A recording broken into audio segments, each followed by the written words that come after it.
Hey, if this is your first time here, welcome to Uncover That. This isn't just a channel. This is where we say out loud the things people only whisper in their heads, the thoughts you're too ashamed to tell your friends, the questions you've Googled at 3 a.m., hoping no one ever checks your search history. Here, we don't judge. We don't sugarcoat. We uncover the stuff that sits just under the surface of your everyday life, the hidden truths, the silent struggles, the "is it just me" kind of thoughts. Because it's not just you, and you're not broken. So let's get into today's question. It's one of those things almost everyone has felt at some point, but very few ever admit. Why do we sometimes miss people who treated us badly? It's wild when you think about it, isn't it? You spend months, maybe years, recovering from someone's damage, only to catch yourself wondering how they've been, missing them, missing the person who made you question your worth. But it happens a lot, and here's why. First of all, the human brain doesn't operate on fairness. It operates on emotional survival. And sometimes the people who caused the most harm also gave us some version of comfort. Maybe they were the only ones who paid attention, who made us feel desired, who saw something in us that we couldn't see ourselves. Even if that attention was inconsistent, even if it came with cruelty, our nervous system doesn't always separate love from chaos, especially if that chaos feels familiar, especially if that chaos feels like home. And here's another uncomfortable truth. Sometimes we don't miss them. We miss who we were when we were with them, the version of us who still believed in happy endings, the version who hadn't yet faced the betrayal, the us that was still holding on to hope. Sometimes we grieve the fantasy more than the person, and our brains, bless them, are masters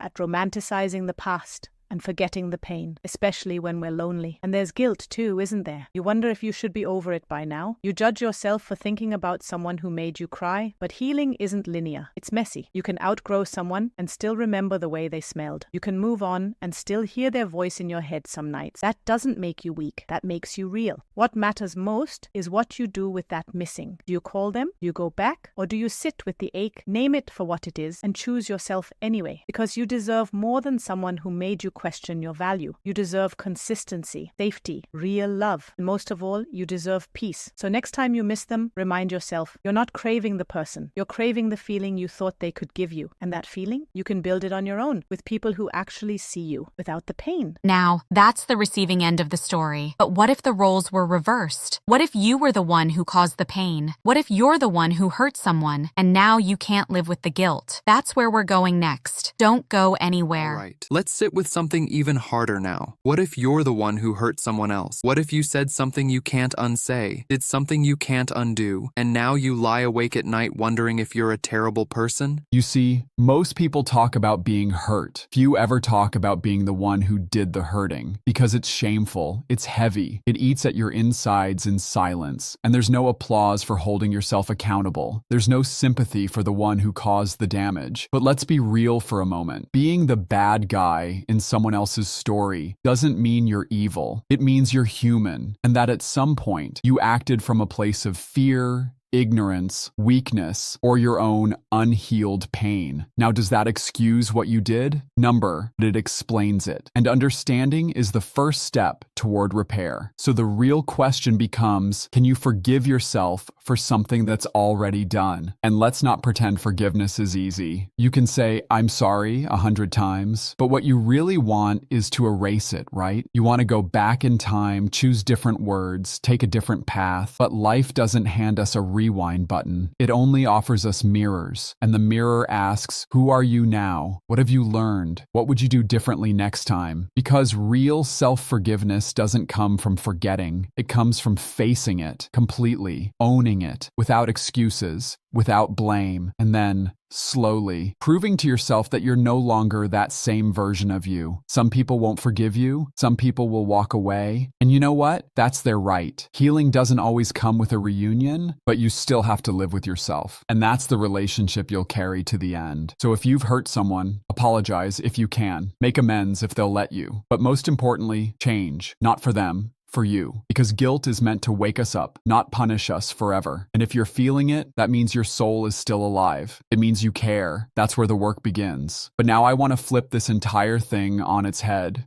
because some of you are carrying shame for things that were never your fault, things that happened to you, not because of you. So here's the next question we'll uncover together. How do you stop blaming yourself for what someone else did to you? We'll talk about that in just a moment. Stay right Take a deep here. breath, because this one is for the people who've been blaming themselves for far too long. How do you stop blaming yourself for what someone else did to you? You'd think that if you were the one hurt, lied to, cheated on, abused, abandoned, you'd be angry at them.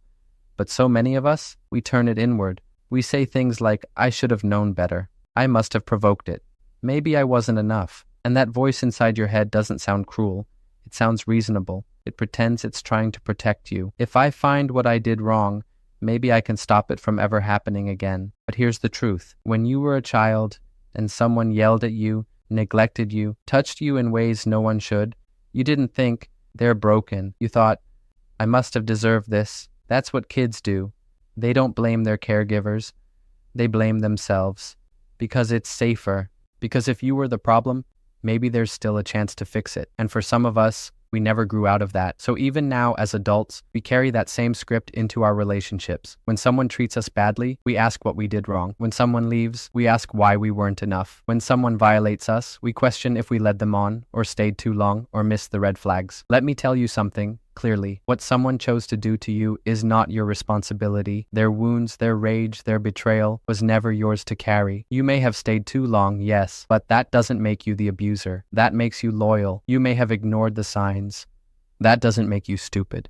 That makes you hopeful. You wanted to believe in love. You wanted to believe people change. That makes you human. And healing begins when you start speaking to yourself like someone who didn't deserve what happened. Try saying this out loud. It wasn't my fault. And I'm allowed to stop punishing myself for someone else's choices. You're not here to carry their shame.